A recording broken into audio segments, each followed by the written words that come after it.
Every photo you've ever taken, good or bad, was shaped by one thing: light. Light is what gives your image emotion, depth, and atmosphere. But you don't need perfect light.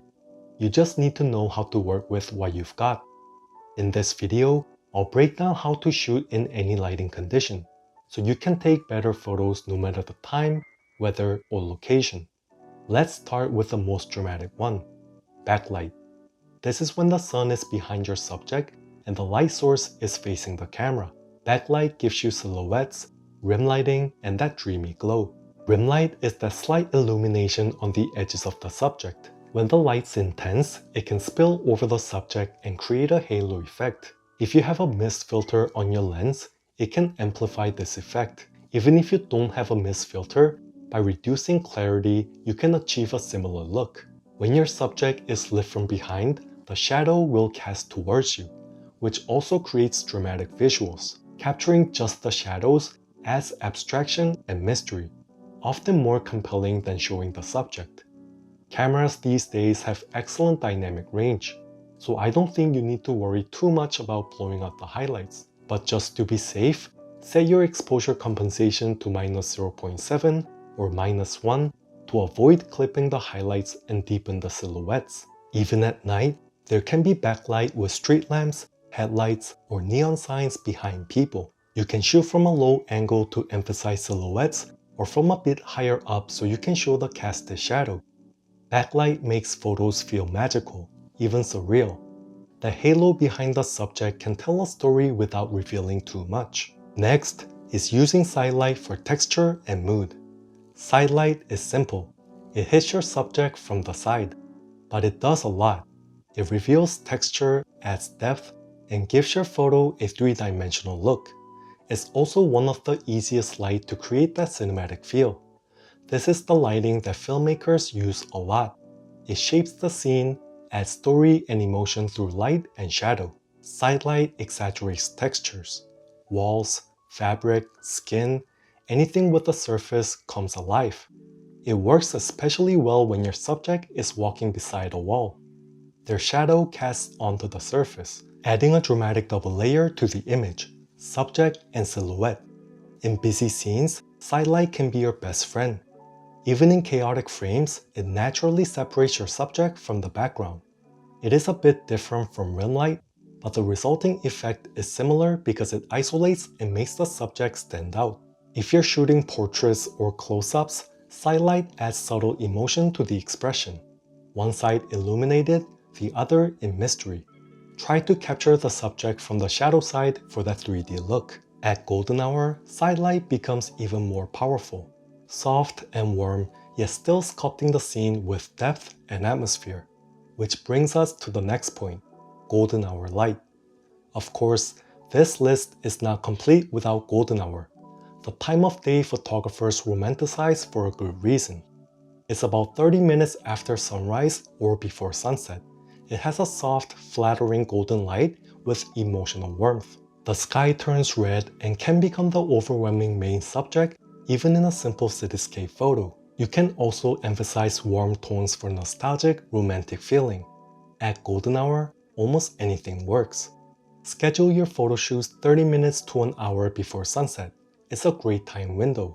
You go from late afternoon light to golden hour, blue hour, and night in less than a couple of hours. You get a full range of moods. You can also capture reflections. The warm light looks amazing, reflected off glass, water, or polished surfaces. Golden hour light makes everything feel intentional. Late afternoon light is also a great condition to work in. It's not golden hour, but it's still beautiful. The light is still a bit strong, but lower in the sky, so it creates long shadows and stronger contrast. Now, let's get into shooting in harsh midday light. You've probably heard to avoid it, but I never really understood that. Harsh light gives you graphic contrast, bold shadows, and crisp details. You just need to know how to use it.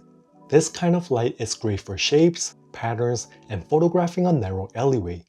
This is the only time light shines down in these tight spaces. There will be hard contrast and shapes of light and shadow. Alleyways are the whole package in midday light. Place your subject in sunlight to make them stand out. You can also look for shadow designs on walls or floors, framing shots to leverage their dramatic feel. You can create tension and depth by having parts of your subject in sunlight and other parts in shadow. I also look for moments when people block the sun.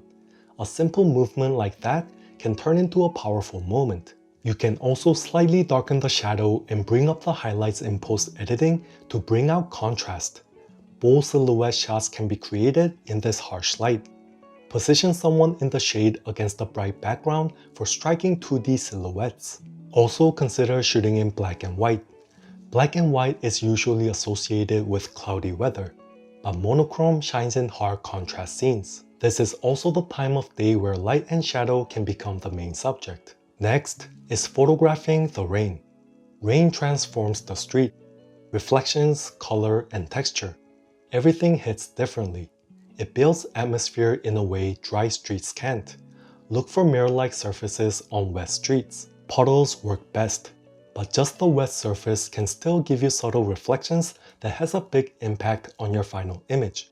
Shoot through foggy windows that have raindrops to make abstract images. We get people with umbrellas, which is always photogenic, and they sometimes have bold colors, or they are transparent, which are more photogenic than black ones. Some people might visibly try to avoid getting wet, which can be used as a story in your frame. Rain makes the streets really come alive. There are many more interesting subjects and moments. It enhances the image visually and gives us elements that can replace dramatic light. Next is overcast light. Everyone hates gray skies, but this is where you stop depending on light and focus on emotion, contrast, and color. With soft light and no harsh shadows, emotion becomes the main subject. Look for candid moments with emotional weight. Cloudy days have a mood of their own, calm and melancholic, so lean into this mood when you shoot. Also look for bold colors. In harsh light, colors can get washed out or fail to stand out, but in overcast light, bold colors can pop. You can also find contrast even in overcast days to make your images stand out. Contrast exists in places where dark transitions to brightness. Shoot from a dark spot into a brighter spot, like a person walking out from a tunnel or looking out the window. If nothing works, you can try shooting in black and white to amplify mood and grit. You can also tap into your creative side by shooting with a slow shutter speed. Motion blur turns ordinary scenes into something expressive. You can try panning, where you follow the moving subject while the shutter is open. This will have your subject sharp while the background blurs. Or you can try staying still. This will freeze subjects that are staying still while blurring out moving elements. Or you can try intentional camera movement. This is when you move the camera intentionally while the shutter is open. It will result in an abstract image. Next is blue hour. Where golden hour is warm and nostalgic, blue hour is cool and cinematic. The light softens, but the contrast sharpens. This is right before sunrise or after sunset. It starts to get dark, so the city lights glow while the sky turns blue. Pair these artificial light sources along with a deep blue sky for a surreal look. It creates another dreamy and magical vibe that only blue hour creates. Next is front light. This is when the light is coming from behind you, hitting the subject directly. It's flat with even lighting, less dramatic, with fewer shadows and less texture. A candid moment will be fitting for these situations. It works best when you want clarity and bold colors. Use this when you're emphasizing gesture, expression, or color. Less shadow means less distraction, which can sometimes help a cleaner composition and story. The shadow casts from the camera side towards the subject side, so this is an element that you can play with. Maybe a large pole that is not in the frame is casting its shadow in the frame. It's also great for including your own shadow, a playful way to show that you were there. Strong light can also make your subject pop if their surroundings are in the shadow. The pocket of light can be used to frame your subject. Every type of light has a personality. Learn to work with it, and your photos become more expressive and intentional. Don't wait for the perfect light. Just show up, observe, and adapt. So which lighting conditions give you the most trouble? Drop it in the comments.